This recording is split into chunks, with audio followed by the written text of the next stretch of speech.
Welcome to the AI Research Roundup. I'm Alex. Today we're looking at a paper from the Hugging Face trending list, published on February 12, 2026, just yesterday. It presents a compact 5 billion parameter model that surprisingly outperforms the massive 80 billion parameter Hunyuan image by 28% on the WISE benchmark. The paper is titled DeepGen 1.0, a lightweight unified multimodal model for advancing image generation and editing. And as we'll see later, the fact that such a lightweight model can achieve these results using only 50 million training samples has significant implications for efficient AI development. And for those interested in the implementation, the authors have shared their code on GitHub.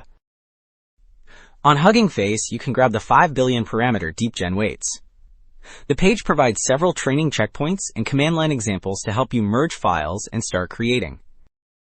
To see what this model actually produces, Figure 1 displays a gallery of its outputs across distinct categories. The top rows show general generation and text rendering, where it handles complex lighting and accurate text placement on signs. Moving down, the reasoning generation section proves the model grasps physical concepts, like the weight difference between an elephant and a rabbit on a seesaw.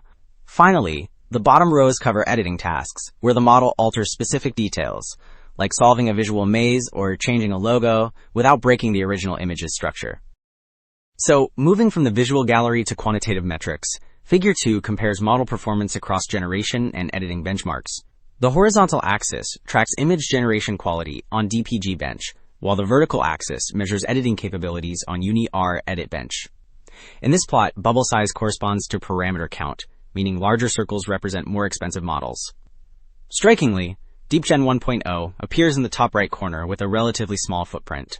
It outperforms massive baselines like QN Image and Seedream 4.0, which appear as much larger bubbles lower down, demonstrating that efficient design can beat raw scale.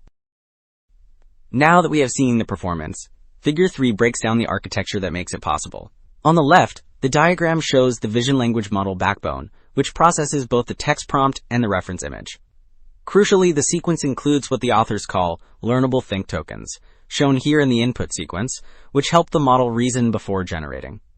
These signals do not just come from the final layer. Instead, arrows feed from multiple layers into the central purple connector. This represents the stacked channel bridging, which passes detailed hierarchical features to the diffusion transformer on the right, allowing it to generate the final image with precise control. Alright, while the diagram outlined the components, Table 1 provides the hard quantitative comparisons against state-of-the-art systems. The metrics cover generation tasks like General Eval and DeepGen, alongside editing benchmarks on the right.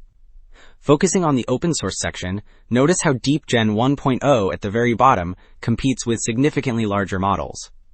For instance, on DeepGen, the reinforcement learning version scores 87.90, which actually outperforms the 80 billion parameter Hunyuan image 3.0 listed a few rows above. This validates the author's claim that a smaller, well-trained model can punch far above its weight class. So, while Table 1 covered general tasks, Table 4 focuses on reasoning-based editing. This tests if the model understands concepts like time, causality, or logic, split into the RISE and UniR Edit Bench metrics. Looking at the open source section at the bottom, the DeepGen 1.0 supervised fine-tuning model takes the lead. It scores 77.5 overall on UniR Edit Bench, significantly beating the Qwen Image Edit model at 56.5. It even outperforms the closed-source GPT Image one from the top section, proving its strong grasp of real-world dynamics. Okay, having established the model's superiority, Table 6 now dissects the architecture to see which parts drive this performance. The first row establishes the full DeepGen 1.0 baseline. In the second row, we see that removing stacked channel bridging causes a consistent drop across all metrics. For instance, the RISE score falls from 13.3 to 12.6. However, the third row reveals that removing think tokens specifically hammers the reasoning benchmarks. Here, the WISE score drops to 0.68 and RISE plunges to 11.7, confirming that these tokens are essential for handling complex logic. So, wrapping up, DeepGen 1.0 demonstrates that massive scale is not the only path to state-of-the-art performance. By combining a compact 5 billion parameter architecture with smart reasoning features like think tokens, it offers a powerful, open source alternative that runs on consumer hardware. That's it for this episode of the AI Research Roundup. I'm Alex. Thanks for listening.